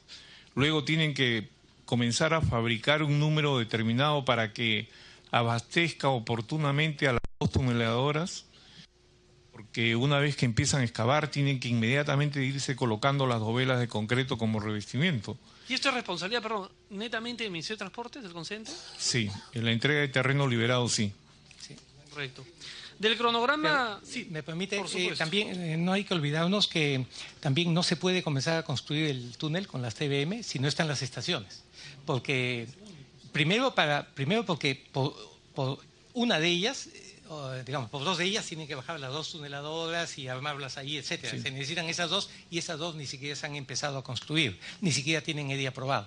Pero luego, además, una vez que se inicia la construcción, necesariamente la siguiente estación tiene que estar también lista, por lo menos en los muros pantalla, ¿no? Para que pueda atravesar así en vacío. ¿Ya? Porque si no, no se podría luego construir la estación. Entonces, la ruta crítica es las estaciones. Casi más que la planta de dovelas. La planta de dovelas también, pero las estaciones, sin estaciones no se hace nada. Ambos, en verdad. ¿Tiene conocimiento usted, señora Yapoma? Hoy día nos ha comentado el congresista del Castillo respecto a que la empresa IESA sería la que se le habría tercerizado o encargado la elaboración de estos CEDIs. Empresa cuestionada por una serie de irregularidades en otras obras. Si tiene conocimiento de esto y qué opinión le merece. Sí, tenemos conocimiento porque lo leemos en los planos. El concesionario ha contratado a 3 firmas españolas para que diseñen todas las estaciones. AIESA, TIPSA y Geocontrol. Geocontrol. Las 3 españolas, y está su rótulo, en fin, en los planos, por eso los conocemos. Sí. Bueno, sí, si nos pueden mandar esa información, por favor, por escrito y acompañando alguna prueba documental que acredite lo que está diciendo, por favor. Muy bien.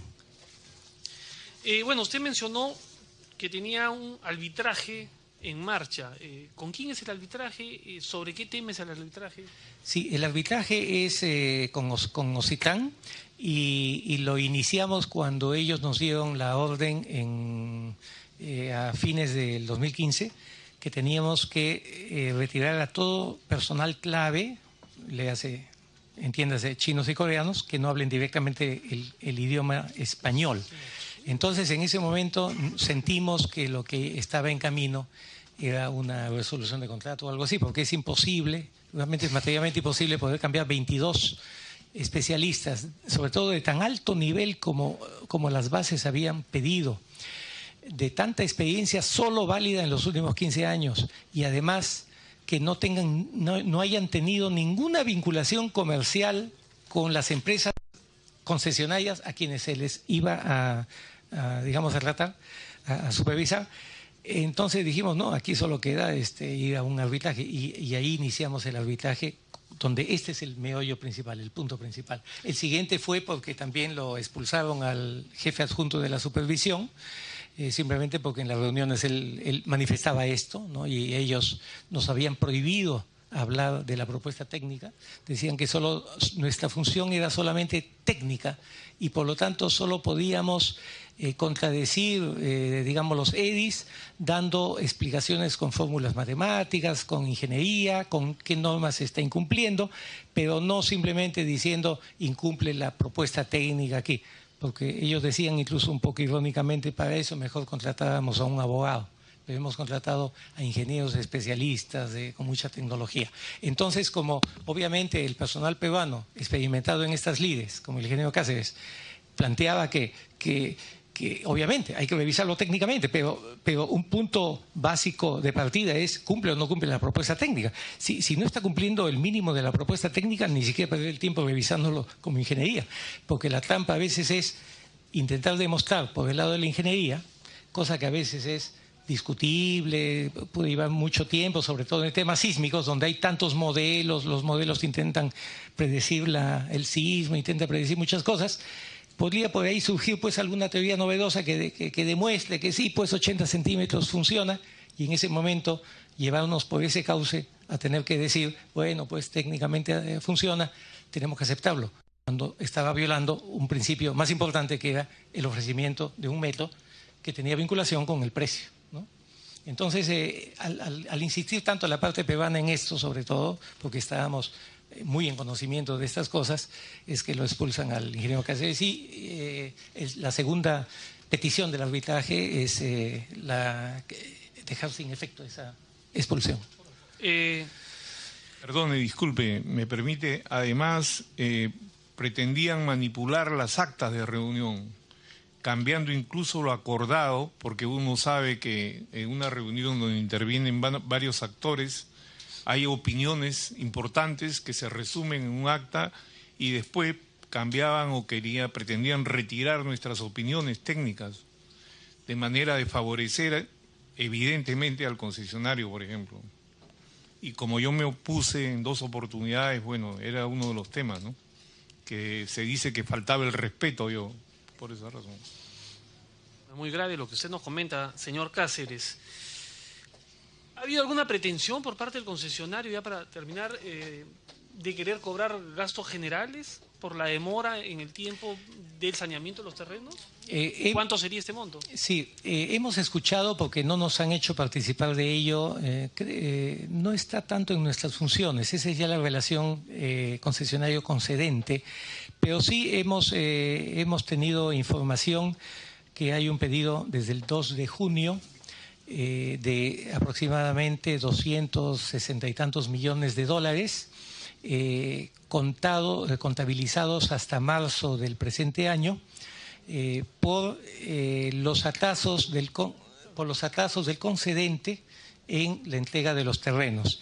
Me han comentado, yo he tenido ocasión de ver alguna parte de copia, y lo que sí lamento que ver en varios de los sustentos del concesionario que utiliza oficios de OCITAN, justamente aquellos oficios donde a nosotros nos jalan las orejas diciendo: ustedes están demorando la aprobación de los EDIs, por culpa de ustedes no se aprueban los EDIs, etcétera, con lo cual el concesionario entonces intenta defender su posición con documentos de una institución del Estado peruano que, entre comillas, le da la razón, que el causante del atraso finalmente es el Estado peruano a través de OCITAN y consorcio supervisor, ¿no? Eso sí nos ha preocupado sobremanera y hemos enviado algunas cartas. Bueno, permanentemente hemos mandado cartas contra esa pretensión a OCITAN, ¿no?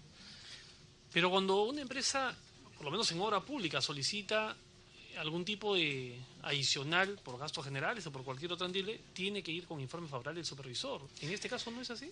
No, en las concesiones es un tanto distinto, ¿eh? En obra pública sí es así, evidentemente, pero en concesión hay, por ejemplo, las adendas y adicionales.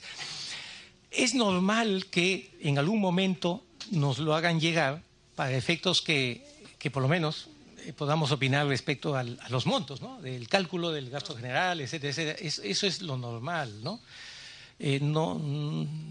Creo que no oficialmente creo que no es una Y obligación. última palabra, congresista del Castillo, quería hacer una pregunta, pero solamente para cerrar, esta especie de hostigamiento, por lo que usted nos menciona, que hace Ocitrán con la supervisora, ¿puede ser a raíz de que han habido algunos otros postores que quedaron de repente al margen de la adjudicación de la Buena Pro? ¿Quiénes son esos otros postores que se presentaron como supervisores, digamos, y a los cuales no se le adjudicó la Buena Pro?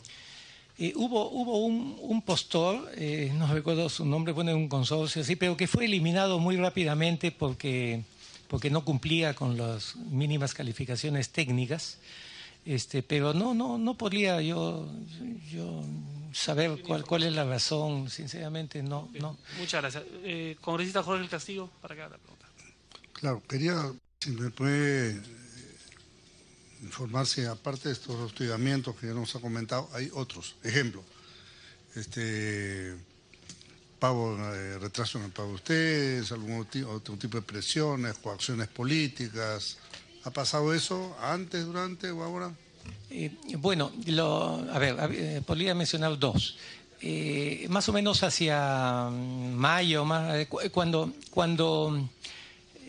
estaba por salir a la luz el comunicado del Colegio de Ingenieros, si no me equivoco, y cuando se produjo esa acta famosa del Comité Especialista de la Norma Técnico Resistente, algo se filtró, y bueno, es obvio porque ahí hay 8 personas o 10 personas participando en las universidades, y entonces toda esta problemática salió a la luz.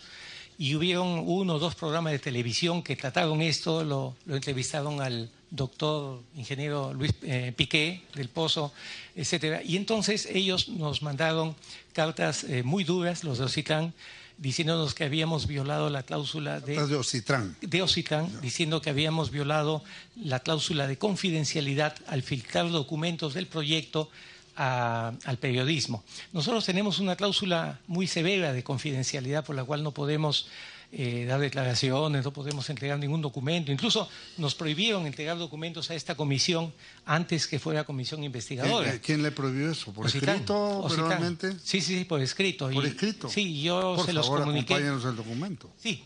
Yo en ese momento, al estar impedido de ello, le envié una carta a la comisión con copia de la carta que había recibido del gerente general de Ocitrán.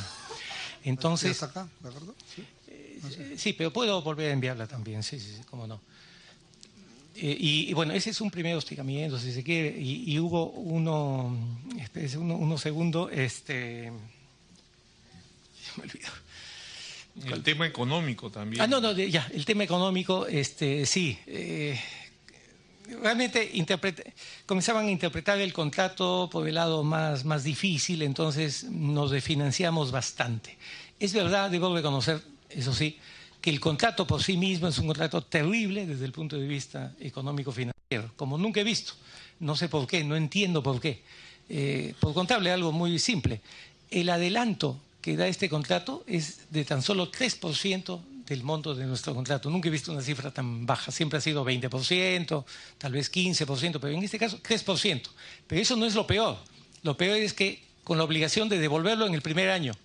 Entonces, como en el primer año casi no ha habido obra, casi no hemos facturado, ha habido valorizaciones donde el íntegro ha sido la amortización. Entonces, sí, el primer año y pico la hemos pasado muy mal, pero debo admitir que eso es porque el contrato de por sí era extremadamente duro.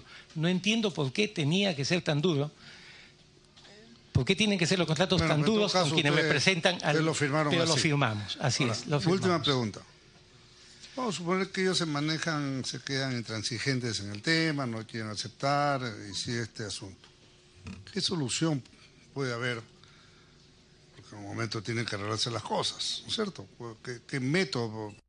No es suficiente el tema. Y hay un arbitraje, ¿no es cierto? Me gustaría si nos pueden mandar la documentación, no sé si ya la enviaron, para informarnos cuáles son los puntos en controversia. Pero eventualmente podría haber otras soluciones o un nuevo arbitraje, no sé lo que sea. ¿Qué camino ven ustedes que puede ayudar a resolver este tema? No se puede quedar así siempre. Me habla, en todo caso, a nivel del problema con el concesionario. Yo repetiría lo que ya mencioné. Yo creo que la solución en verdad es bien sencilla. Es que alguien en el Estado ya diga, bueno, basta de discusión, porque está un año discutiendo en esto, ya basta, y simplemente tomar la decisión. Creo que la decisión es clarísima, porque lo han dado todos los organismos técnicos, ¿no? Y simplemente ordenar que se haga lo que el Estado considera que debe hacerse, pienso yo que es lo que nosotros estamos recomendando, y el concesionario tiene la vía legal expedita para irse a arbitraje o a peritaje técnico, si se considera que es un tema que puede estar a ese nivel, con lo cual es más fácil, pero seguramente si se trata de montos así especiales, tendrá que ir a arbitraje. Pero eso contractualmente no le permite a él negarse a cumplir lo que le están ordenando. Lo único que habrá que discutir si es que eso amerita un pago adicional o no. Entonces, hasta cierto punto es un problema secundario que no debe afectar, no tiene por qué afectar la marcha del proyecto. El problema yo creo que está en que hay personas en el Estado que no están convencidas de esta situación técnica, lo cual me sorprende, no la entiendo, porque la solución es bien fácil. Perdone, doctor, disculpe para completar. Señor Cáceres, uso la palabra la congresista Cuadros y luego con gusto usted. ¿En qué periodo fueron esas actitudes de hostilización? ¿Fueron en el periodo anterior a esta gestión o también? Y si esos funcionarios se mantienen hasta ahora, ¿usted los ha identificado? Sí. Sí, yo diría que es más o menos de agosto, septiembre del año pasado, ¿no? No, sobre todo ha sido en la gestión anterior, porque en esta gestión ya no ha habido nada nuevo. Yo la última vez que me he reunido con las autoridades de Ocitlán, con mi cliente, ha sido en julio, luego no.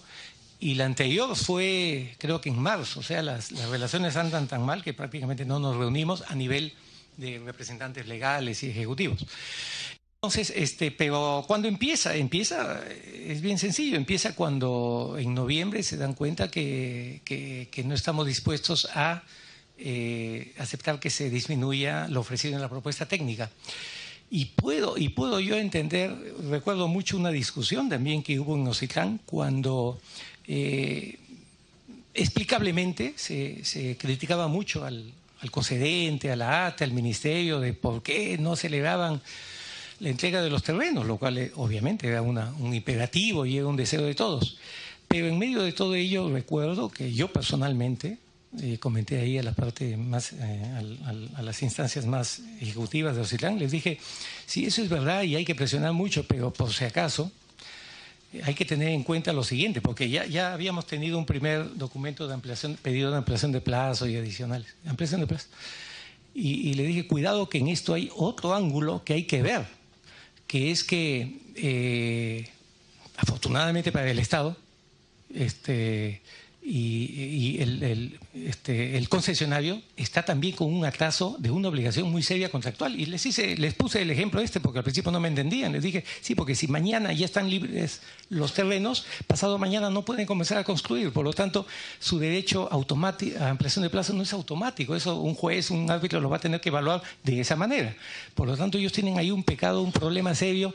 Tengan ustedes en cuenta esto y adviértanle al concedente para que no simplemente piensen que todo va a ser una ruina de adicionales y puede haber la sorpresa que de 100 millones que pide el concesionario, finalmente solo tenga derecho a 10 por este problema del pecado que tontamente ellos han hecho, porque ellos han debido acelerar y cumplir con los EDIs, que es lo que menos vale en este contrato de concesión, y están listos y simplemente cruzarse de brazos y donde el culpable entonces ya solo es el concedente. Pero ellos están en una situación terrible y simplemente cruzarse de brazos y donde el culpable entonces ya solo es el concedente. Pero ellos están en una situación terrible que yo no entiendo porque es absurda para quien tiene manejo contractual.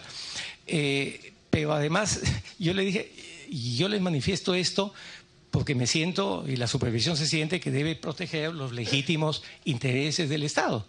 Y ahí es donde yo me di con la sorpresa de una respuesta que hasta ahora me sorprende, insólita, y me dijeron, no, momentito, ustedes son supervisores de Ocitlán, y por lo tanto, como Ocitlán, ustedes no tienen que, su función no es defender al Estado, porque Ocitlán es como un árbitro, es es imparcial. Entonces yo le dije, momento, será como un árbitro imparcial para los fines originarios, para fines de las tarifas, donde sí yo entiendo que para dar posibilidad a las inversiones privadas y darle seguridad que la tarifa no la iban a politizar y por lo tanto iban a aguantar las tarifas, los aumentos por cuestiones políticas, se creó organismos con bastante autonomía para que ellos, independientemente de si es Estado, si es lo que sea, ellos decidan si cabe aumentar las tarifas.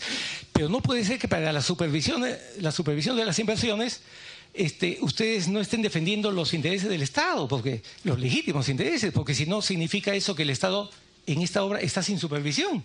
Y eso creo que hasta es ilegítimo, no puede ser. Y si es así, ustedes adviértanle de inmediato al Estado diciéndole esto para que ellos contraten un supervisor de parte. Porque es como que en un juicio ustedes dejan a una de las partes sin abogado. No puede ser. Necesitamos ser supervisores de parte. Somos supervisores del Estado, protegiendo los intereses del Estado legítimos. Y me dijeron, no, usted está totalmente equivocado. Es que ustedes solo saben de obras públicas y no sé qué cuánta historia. Realmente, esa afirmación a mí me gustaría que alguien pueda aclarar esto con OCITLAN, porque ellos consideran que esa es su función, esa es una realidad que desconozco, no soy abogado, no conozco bien las leyes de OCITLAN, pero yo dudo que esas leyes puedan estar tan equivocadas que en el tema de supervisión de inversiones obligatorias también le den un papel imparcial, neutro. Entonces, ¿quién define al Estado en eso? Nadie. Eso es sorprendente. Ok. Quería hacer una... No, usted, doctor, pidió alguna sugerencia o recomendación para mejorar estas cosas de la gestión del proyecto, que es lo que a todos nos preocupa. Ha habido con el cambio de gobierno una situación que yo creo que es muy favorable para la gestión del proyecto y resolver los problemas, es la de que participen todos los actores, es decir, de parte del Estado, el concedente con su brazo técnico, ATE, y de parte, bueno, también el regulador OCITLAN y nosotros como supervisores, ¿no? Además del concesionario, por supuesto. Muchas gracias, se agradece la participación del señor ingeniero Duilio Ayaipoma, representante legal del consorcio CLIL2. Ha sido, la verdad, que muy interesante escucharlo y a partir de aquí creo que vamos a empezar ya a invitar a esta comisión a funcionarios y autoridades que han tomado este tipo de decisiones bastante irregulares. Invitamos ya, en el momento que lo deseen, pueden retirarse. Gracias. Gracias a ustedes. Muchas gracias. Gracias. Solamente 2 minutos, señores congresistas. Muchas gracias.